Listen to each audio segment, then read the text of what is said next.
Today we have a special guest. We have Mohamed Kashif. He's the managing partner of Kaizen Analytics, and he's coming to us all the way from Pakistan. And I think he's the first we are having from I think from the other people we've had. I don't think nobody has come from that part of Asia. So it's a very big honor that we're having him joining us. And unfortunately, it's a bit inconveniencing for him because we are eating into his night. It's 10 p.m. over there for him, but he's been generous to do this session for us. And Kashif has over 17 years of experience. He's been doing trainings in person and across the globe. He's been to many other countries, but sadly he hasn't come to Africa. So hopefully, maybe one of you in the audience will be. It would be nice if you connect him with a project that will now eventually bring him to Nigeria. You know, there's a whole lot of companies that operate in Asia and Africa together. So it would be nice one day that he's able to present to us, you know, at an event live here in Nigeria. And also I know there are events that we sometimes get Microsoft to host, and they allow us get speakers from across the globe. I'll be sure to let him be aware of those ones so that we get to see him in person. So I don't want to take too much time introducing. So you already have this link. I'm going to share his website and any other things I can grab that you maybe LinkedIn and all that you can be able to connect with him at. The title of his session is Dashboard Design with a Difference in Power BI. And he's going to be opening our eyes to how to design in Power BI in such a way that the management level officials, they are going to see what they need to see, what they are looking to see. So, Mohamed, I'm going to hand over to you right now. Thanks a lot. I'm going to stop sharing and I'll be in the chat box so that if anybody is asking a question, I'll be taking note and all. Thank you. It's a pleasure to have you, and the stage is yours, sir. Thank you, Michael.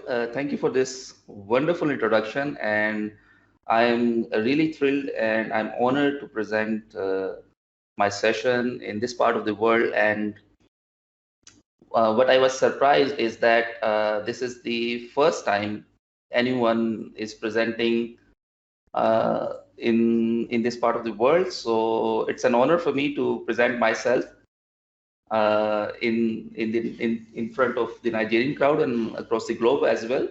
So let me just turn on the slides and I'll request, can everybody hear me loud and clear and they can see my slides?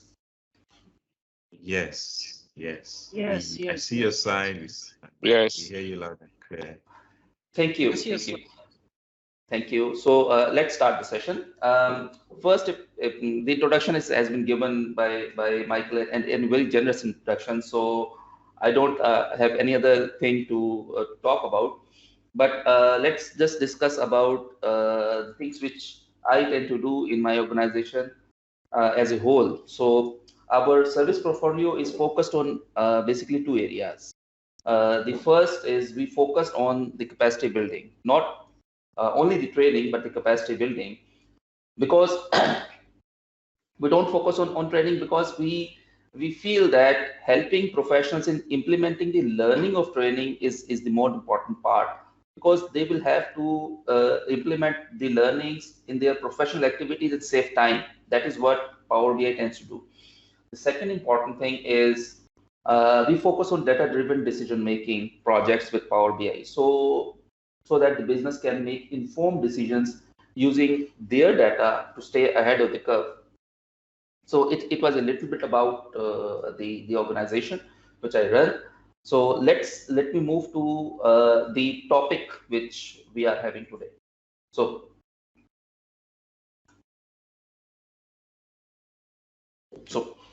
dashboard with a difference in Power BI. What is a dashboard? We tend to see the dashboards in a car. That is the first interaction which we have once we are a kid and once we are sitting in a car or a bus or a motorbike. So a dashboard is a control panel set within the central control of a vehicle display, which is always visible. So it's important, which is always visible and in front of the driver. So I may now revert the driver as controller, like the controller of a business. So it is in front of a driver, always in front of a driver. So there are two important parts. It is central control and it is in front of a driver. And the third important part is it only displays important KPIs and details of operations, which is relevant to that driver, or I must say that controller. There may be other details and KPIs of the operation of a vehicle, but it displays only the important KPIs, like the oil pressure, tire pressure, engine pressure. So these are the important KPIs for the driver in control of the vehicle. But once the same vehicle is sent for checking at the auto workshop, then their computer have more KPIs and details. For instance, to rate the operation of that same vehicle, which may include the seals, the roof, the suspension, the paint, scratches, dents, other imperfections, brakes, ABS operations, tires, wheel covers, battery, voltage, charging, engine, many other details, same details. But same organization, same car or same organization, the user is different, the details are different. So this is one of the key things which should be noticed before going ahead the dashboard design. The second thing is a golden phrase. Well, I would like to take this phrase, but I'm not the originator of this phrase. This is coined by one of my amazing friend, Osman Asad. He's also working in Power BI. Management don't buy fancy dashboards with a lot of charts, numbers. They don't buy pivot table, pivot charts. They only buy a solution which can easily and quickly answer their questions for effective decision making. If they have 5 questions in that specific decision making area, they want a simple to understand dashboard, even a bar chart, to quickly answer these questions and make decisions and implement it, and then monitor it so that the results can be shown for the next decision making cycle. They will include and exclude KPIs as the center stage because of if the level of questions change. But the important thing is they don't buy fancy charts, pivot table and pivot charts. They are looking for a solution. That's one of the key things.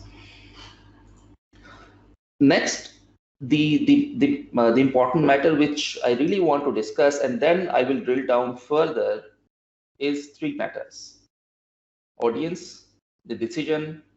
A third one I have included recently, the place, and I'll share a story why I've included this place.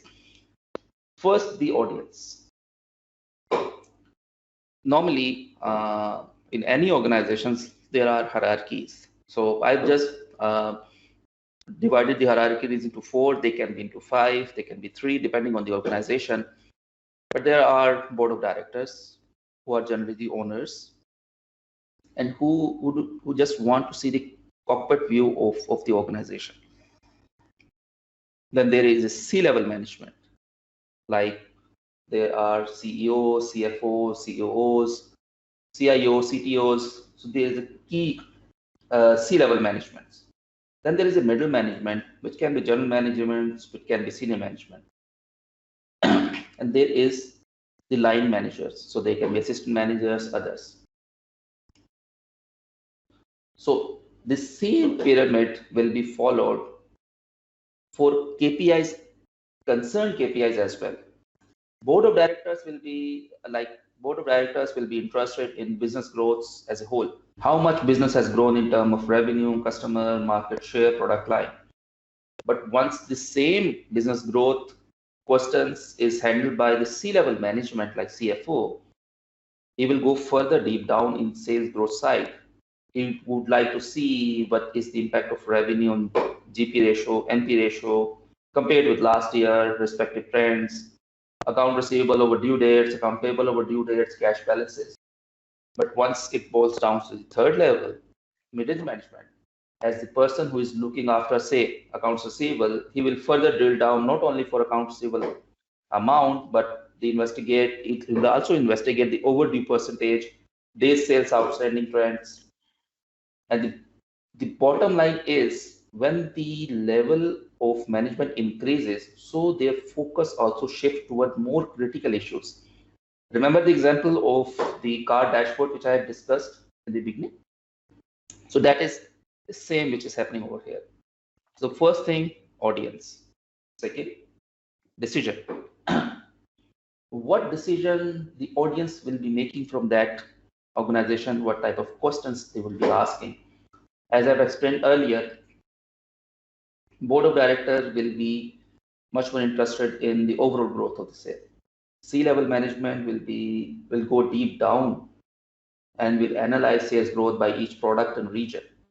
Now there may be more than one areas in one region. So the middle management could go further down and see the growth of that specific area. And the line management will go further deep down to go for the specific store or specific salesperson. So the decision is important, and who is making the decision. The third thing is place. The third matter definitely is place, and I have added this because of one of my projects which I have been doing. And this, so once I just plugged my system to show the dashboard in a big conference room before the meeting. So I checked the functionality. So even the important KPIs were not visible from the seat of the CEO, where he was going to be sitting in the next 10 to 15 minutes.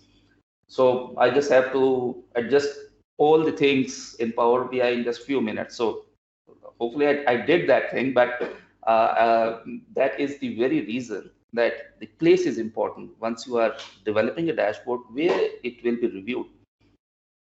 Normally, the board of directors and C-level management tend to review in a formal conference room.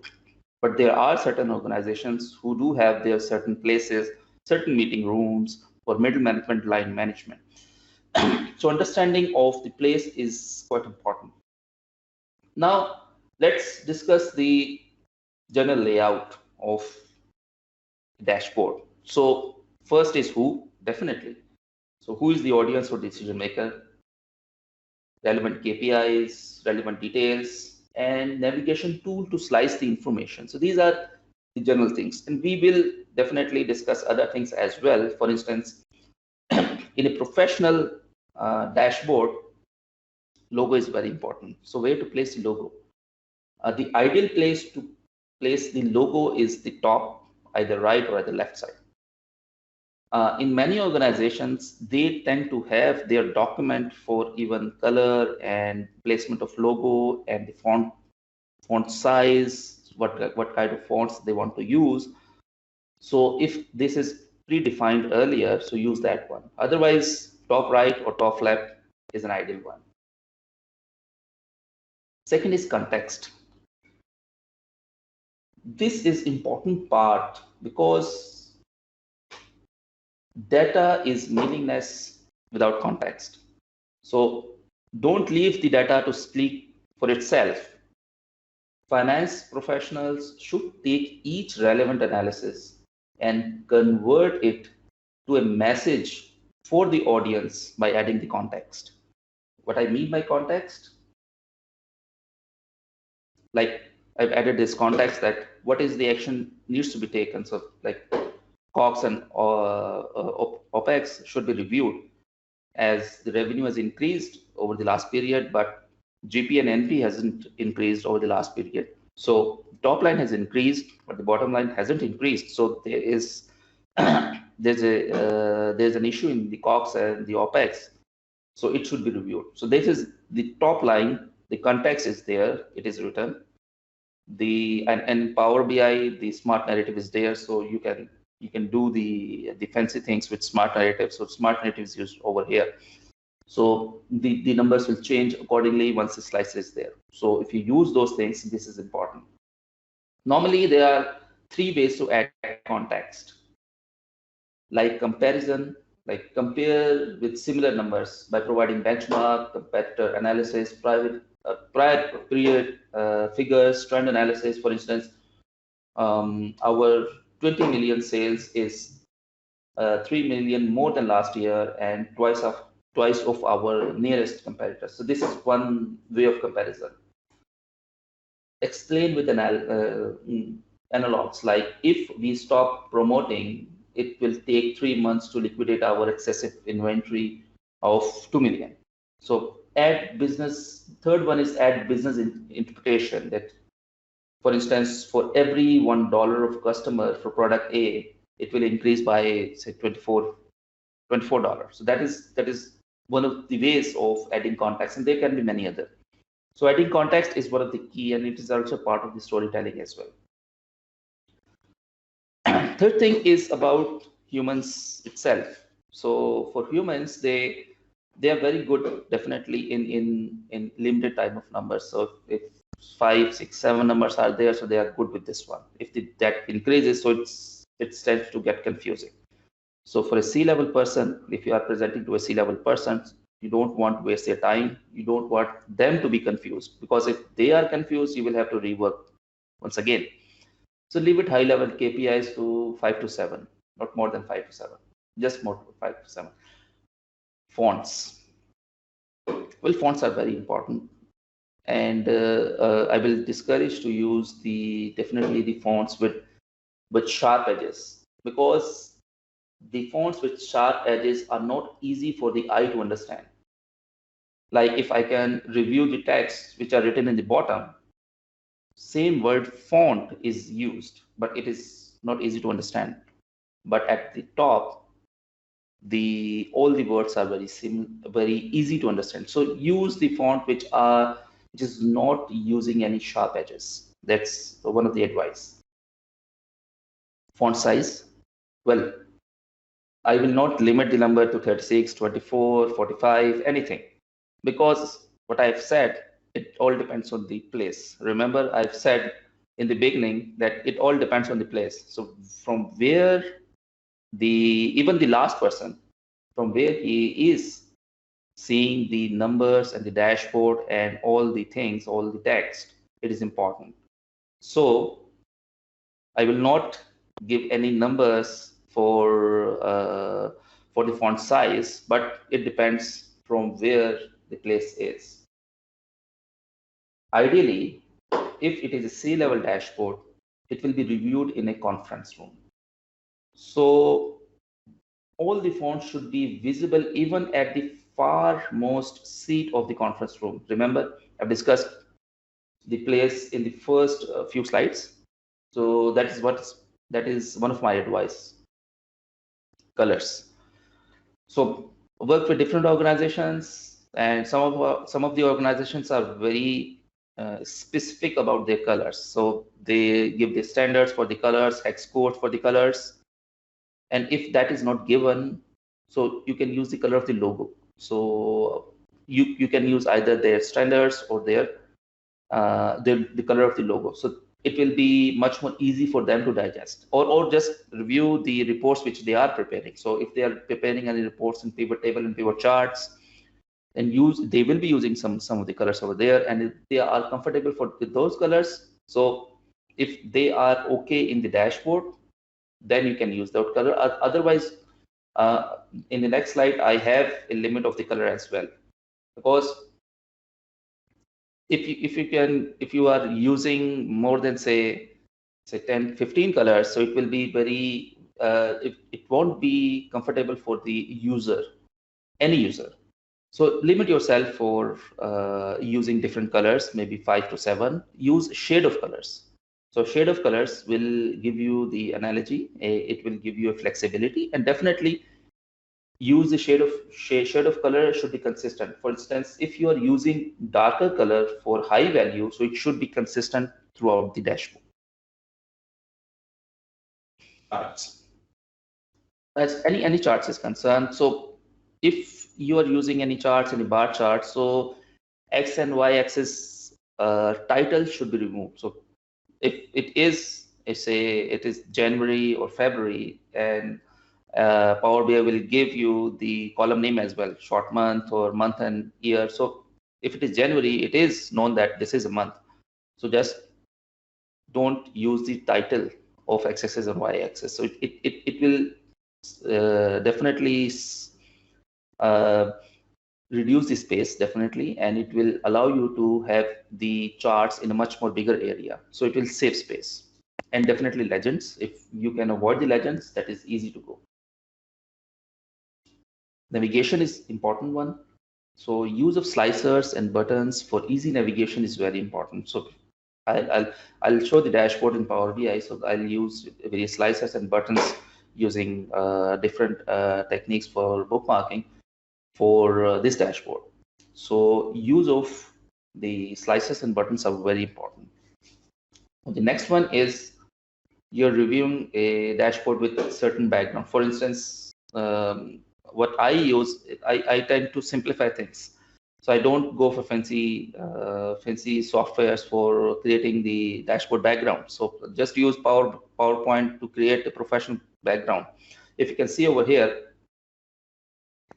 this dashboard has this background. This background is created in Power BI, in PowerPoint. So from this one, from to here, it is just in PowerPoint. I can show you the PowerPoint as well, and I would like to discuss that PowerPoint.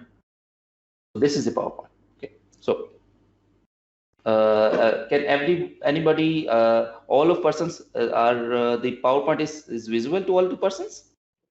Yes. Okay, that's good. That's good. So I've used a simple icons, simple shapes over here for this one, and to highlight them, I've used the format and highlight outline this one. Yeah, effects. So I've used the effects over here. So I've used this outer effects, simple, and to place them over here to show the effects and to separate all the things. So these are the simple things which I've used. And let me just go to now Power BI file, which I was showing in the slides. So if you can see over here, all the top level things are over here at the top. The action needed, the contexts are there. And here we have used the smart narrative to have the dynamic numbers, whether it is increasing or decreasing. So we have these smart numbers over here. Here I can discuss just one card. This one card is created from 3 elements. This is one simple card. This is a card for a variance, and this is a customized card which is available. It is Sparkline from OKWiz, right? So and the cool thing about this card, all these cards, this customer card is it will give you the high and the low. So for all the high and the low, you don't have to do any fancy DAX versions. You just use this card, this chart, and this chart will display high and lows. Here as well, same technique. If I can review this one. So it is a simple chart of revenues with the trends. And here I use the a simple card with top 1. So I have used just top 1 function from here, just top 1 function to say just show me the top 1 say month by revenue. And this is used over here as well. If I go down over here, so this is, and definitely as a CFO, they tend to see the numbers, accumulative numbers. So accumulative is very summarized and crisp cumulative numbers are there. Revenue, COGS, GP, and this is created using the template because the template is used in Excel. So I've used a template over here. I've used a template of ISBS. So I've used this template, and by using the switch true method, I've just added the values over here. So this is a simple template which give you the bird eye view, a cockpit view for CFO. And the same for this balance sheet. So I've used the template for balance sheet where the assets, liabilities, owner's equity, all are differentiated. So if they want to see the numbers are there. If they want to see the graph, so this is table IS. So table IS is the table for income statement, this one. And if they want to see the graph, a simple button is added with bookmarks and selections, and you can have the graphs. And a simple graph is there. For instance, the revenue, we haven't consumed the space. The space is there, but we just use the hide and unhide feature to revenues with net profit, and just given the analogy of composition of COGS and operating expenses. Same here. If you just want to see the table of balance sheet, so balance sheet is here with tables. If you want to see the others like the graphs, so just go over here and you will see the graphs like the total assets, like total liabilities, and what is the owner equity. If you want to just revert back to tables, so you can revert back to tables. So the use of space is also important, but the important thing is that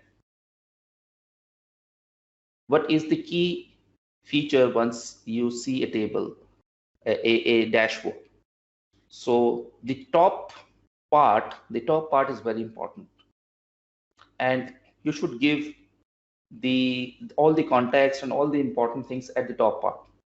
The middle part and the lower part, definitely you can give more details over here as per the need of the user, but the top part is important, and giving context is definitely what I've said is all the things which you can help the user to understand better for the decision making. And definitely there are various slicers over here.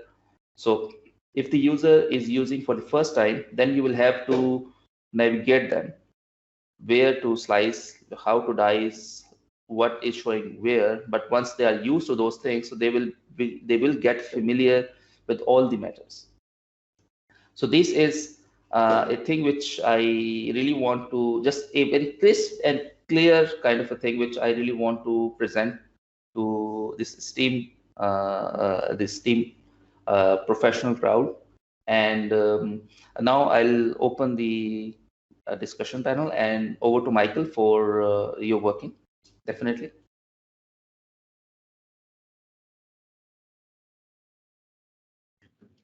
Okay. Thanks a lot. I also, yeah. So I'm going to. It's been amazing what you've shown so far, but I want to hand over to Tim.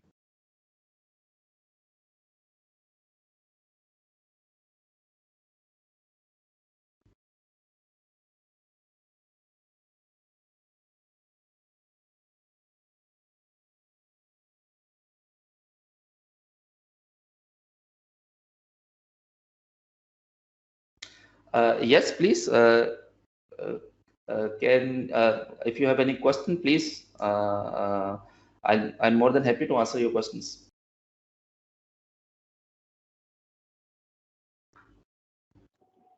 Okay, is there anybody? Sorry, is there anyone that has a question in the room right now? Okay, I think Mohammed, no one has a question. Can you go on? There's one in the chat. Okay. Okay. Emmanuel asks that, thanks for your great insight. I have always thought it's better to represent trends with lines of charts. Okay, Mohammed, so get it? Yeah, what is the question? Okay, the person said, thanks for your insight. Yes. I also said that I've always thought it's better to represent trends with lines of charts. Well, Yes. Well, it depends on the person which you are presenting. The ideal thing is the trends can be presented in line chart. Definitely, I agree with this one. But if person, because this is part of the work which I am doing for an organization, so if they are comfortable with a graph with bar charts, so it can be presented in a bar chart if they are comfortable with the bar chart. But I agree with this one. If they want to just show the trends are much more easier for the lines, definitely. But the audience should be considered what they are doing for the past and what they are comfortable with. Okay, thank you. Sorry. So is there, Sorry, is there another question? Yeah, I just wanted to see if I could add something to what Mohammed just said now. So really, the fact is different charts communicate differently. They communicate information in different formats, and why lines are usually recommended for trends. The other option you have for lines are columns, just like we can see on Mohammed's dashboard right now. And just like I said, it depends on what the client needs. So I can see that from his own columns now, for example, we have some columns that are highlighted, and I'm very sure that they probably just want to see those highlighted figures boldly, which would be represented better on a column chart than it would be on a line chart. Okay, so columns also show trends because you can read through the columns and you can see the ups and downs as well. What's really not entirely, I would say not entirely recommendable is when you use the horizontal one. This is vertical now, right? So when you use the horizontal bar chart for trend, then that does not really tell a good story. But for lines and columns, you can use them depending on what's the client needs and what information you are willing to portray. Oh, thank you. Yes. Yeah. So is there another question? Okay, someone asks, Raymond asks that, thanks, Mohammed. How do you achieve highlighting some columns on your chart? Highlights in the column chart. Well, this one, these highlights. I think he's talking about those ones that are a little bit thicker color. Those ones are a little bit deeper blue. This one, these highlights, right? Yes. I think I was talking about. Yes, so I just used, if I click over here, I've just, I formatted it. So Okay, conditional formatting. Yeah, so it was conditional formatting. So let me just see over here in colors. Yeah. So this is the conditional formatting which I've used. So let me just try to open this one. Yeah. So this was the conditional formatting which I've used. For higher, darker blue. For lighter, this one. So in colors, once you go in the bar chart in colors, you can use the conditional formatting over here for that colors, right?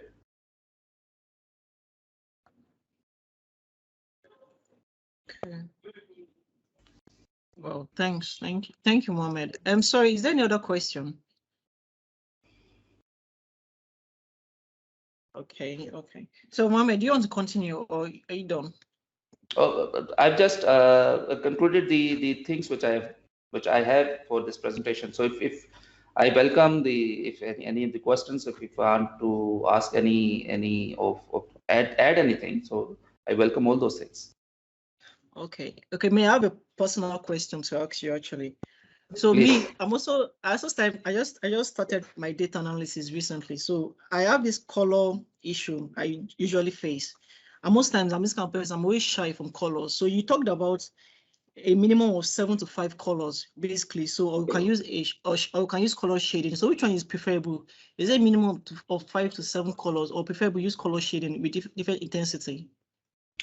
Well, first just understand the audience and what the audience want. If the audience is comfortable with different use of different colors, then it is advisable to just limit yourself to just 5, 6, or 7 colors. So if you can see over here, I have not used more than 5 colors. It is just these are the shades. These are not the different colors, just to use the things that which is the higher value and which is the lower value. Otherwise, there is not much of a color in this one. But it all depends on the organization and the user. Definitely more, if you go more than 5 colors, so it will be even difficult for me to understand what is going around. So definitely not more than 7, but you can limit to 5, 2 or 3 depending on the organization. But this is the numbers of the colors. But as far as the colors itself, the organization depends on the organization. If they have their standard document with color hex code. So I've received one document with standard hex code. So they just want these hex codes to be embedded. So there was one organization which don't have those things, so I just use the logo of their color to represent those things. So there can be certain things, and it comes with, once you tend to do projects in different organizations and you meet different type of persons and tend to handle those persons. So it will be polished along the way in your journey in Power BI. Okay. Thank you very much. Okay, so I have another question from Raymond. Raymond said that, would you say design fundamental is different across industries? Design fundamentals are different across industries. Well, I haven't experienced this one because I have been to manufacturing, to service. I've been to manufacturing a lot more, but to service, there were a few clients for this one. So I haven't gone through as far as design practice is concerned, because as far as the any organization is concerned, it is the humans which are watching these dashboards and which are taking decisions. So it all depends on the human which will be taking decision in by seeing the dashboard. So for industries, I'm definitely not sure it is different, but it depends on the human. Okay. Okay, I have another personal question to ask you, Mohammed. Yes. During your presentation, you opened your PowerPoint. So basically, yes, me as a person, I do design also. So, but I don't really use PowerPoint. I actually started using PowerPoint, but I didn't really like it. So John, tell me that, is it preferable to do your dashboard design on PowerPoint, or you just prefer doing it on Power BI? Which one is preferable? Well, as far as PowerPoint is concerned, you will have to put an extra effort in order to design, because once you design in Power BI, then you won't be facing the issue of the location or of the size. So what I will do, once I finish up with the dashboard and I want to just highlight things, so there are shades, there are colors, so all the things are separate from each other. So once I design in PowerPoint, so there are certain 1 or 2 versions to get the things right. Yeah, it doesn't come in just one go. But there are practices, and I have designed certain dashboards where I haven't used any PowerPoint background. I just used the background of Power BI and did all the work.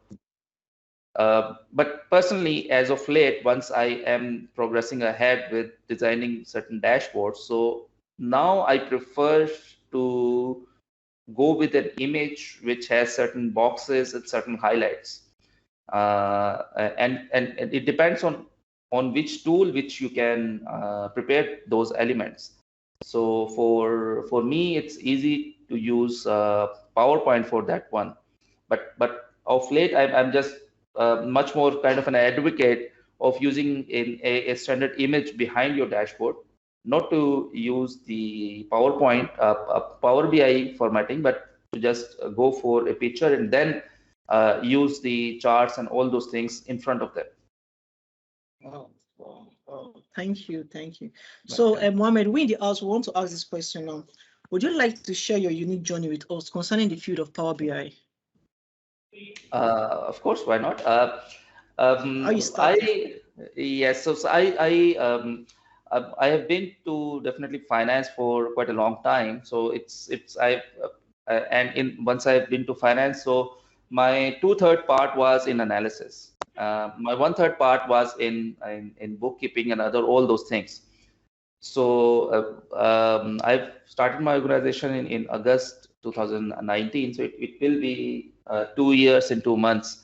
But the last job which I left was in the government organization, and I worked there for about 9 years, and I was a senior specialist over there. So I tend to work extensively with international development partners. So in international development partners, if you're working, so the documentation is very important, and you tend to work with them and prepare documents with some fancy charts and all those things. So I work with all the renowned international development partners, whether it is ADB, World Bank, JICA. So my first interaction was because of the visuals of BI tool. So I was, I think it was 4 years back once I was introduced to both Tableau and Power BI. So I worked extensively for both of them, just to and the thing was, I just want some fancy charts which you cannot make in Excel. So I just use both Tableau and Power BI for those fancy charts. But later on, once I moved along, so I realized that there are certain things in intelligence in Power BI, especially in Power BI, and you can just analyze data much more extensively. And I use that one to create insights for my reports. And then I realized that is quite an amazing thing. And as a finance professional, because a finance professional tends to play with numbers altogether and throughout their life, and they are also some of them tend to work with business data. So I was lucky enough to work with the business data as well. So I was really amazed about the DAX engine of Power BI. Once I mixed the business data with the finance data and extracted insights. So that was an amazing thing. And I was attracted by the visuals, but I was hooked up because of the DAX engine, the analysis engine. And once I go deep in this one, then the analysis, insights, AI visuals. So Power BI never left me since then, since 4 years. Wow. That's amazing. Actually, I think what actually brought me to Power BI is almost the same thing also. Well, I was actually intrigued by the design and what you could do with it. So I want to ask another question. What advice do you have for people that are just starting out over here in Nigeria? Like, don't want to be like you. Like, what advice do you have for us? So my advice is just to understand not only the visuals, but go deep in learning the basics of data management. So how, because if you're working in Power BI, so you know that you should understand the data types, data modeling. So you should understand the fact tables, the dimension tables, all those tables. As a finance professionals, we tend to work in flat files. So as a finance professionals, if we want certain analysis, so we request the ERP to just give us these numbers. These are the items, and give me this number from this period to this period. So they will fetch all the numbers. But behind that ERP, what is the database which we are working? So the important thing is to understand the fundamentals. The fundamentals are, DAX is one of them, but data modeling and understanding the type of tables is an important thing, which is definitely not taught as a finance professional. So you will have to self-learn yourself. So this is one of the important thing.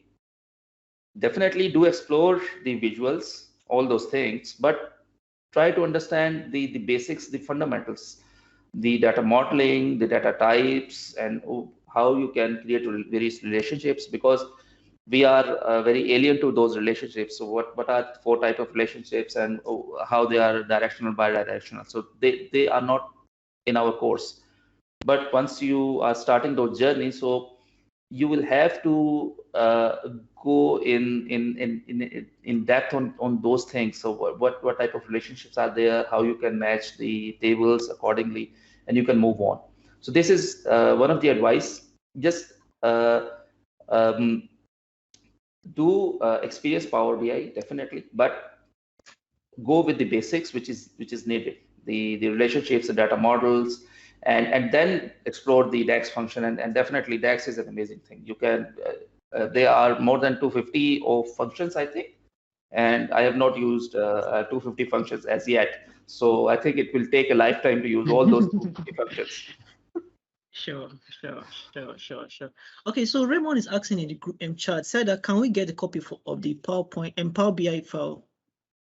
So I'll share the PowerPoint with you, and let me try to just normalize or anything. As far as Power BI is concerned, I'll talk you. Yeah, I'll give you my answer later on after this one. I can share any link where you can experience this Power BI file or something.